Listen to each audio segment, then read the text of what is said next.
It's now the beginning of the weekend, and it's definitely been an interesting weekend already.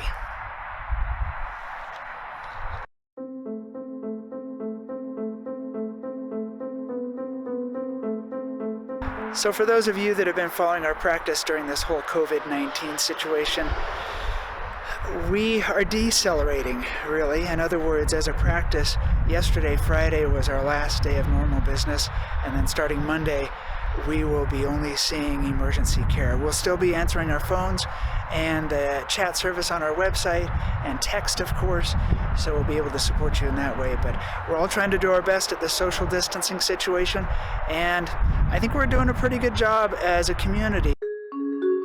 So herein lies the main topic for this video: social distancing. Heading into work today, I was surprised at how few cars there were out on the roads. The parking lot at our office pretty much only has a few employee cars and very few customer cars.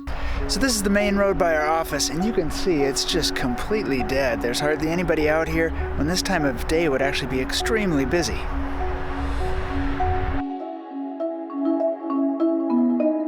So the result of social distancing seems to be obvious. But as with any rule, you'll always have some rule breakers. Earlier this week, police frustrated the efforts of 200 teenagers trying to gather.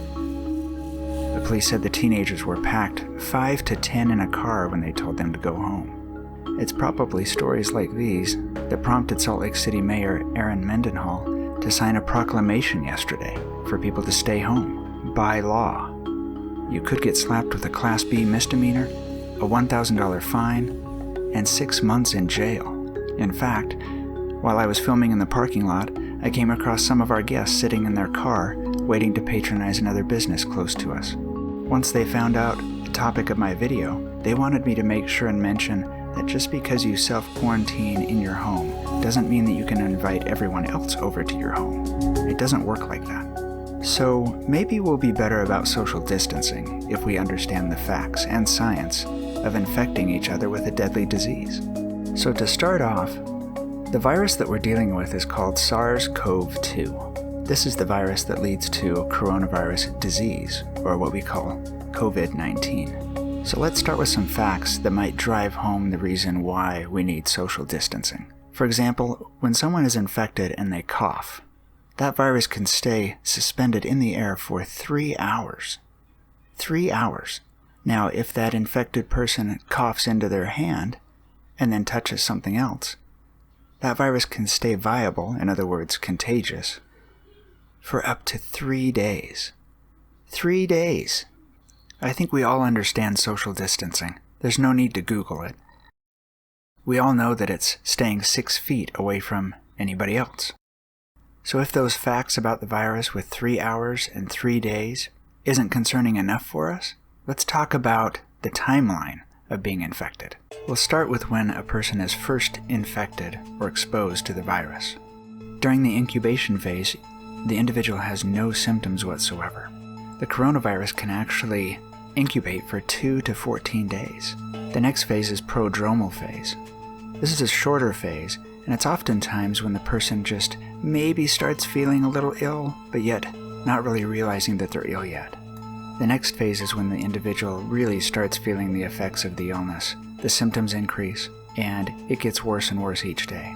This is known as the acute phase. The symptoms then peak and oftentimes put the person in the hospital. And then they start getting better after that, eventually getting to the point where they have no symptoms whatsoever. This is called the convalescent phase. The first thing that should be concerning for all of us is that during all 4 phases, this individual is contagious. When watching the news, you'll notice that they only focus on the last 2 phases.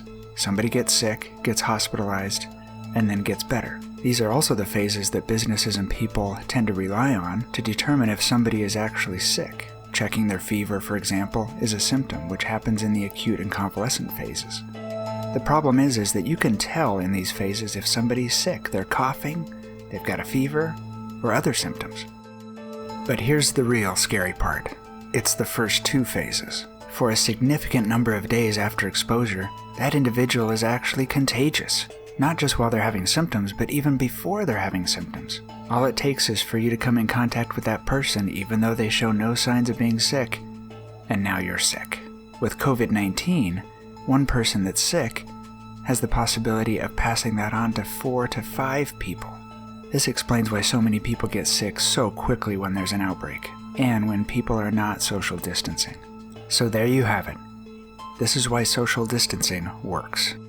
Really, the purpose of this video wasn't to scare anyone. It was really to congratulate those who are doing a great job at social distancing. And for those of us who aren't doing a great job, maybe now we'll understand the reason for it, the importance of it, and hopefully we'll do a better job at it. I think in Utah we are doing a great job, so we just need to keep that up. I'd like to thank each and every one of you for supporting us as a small business. We have all of you to thank for our success. We hope you and your family are doing well, and please let us know if there's anything we can do for you. Stay safe out there. Thank you.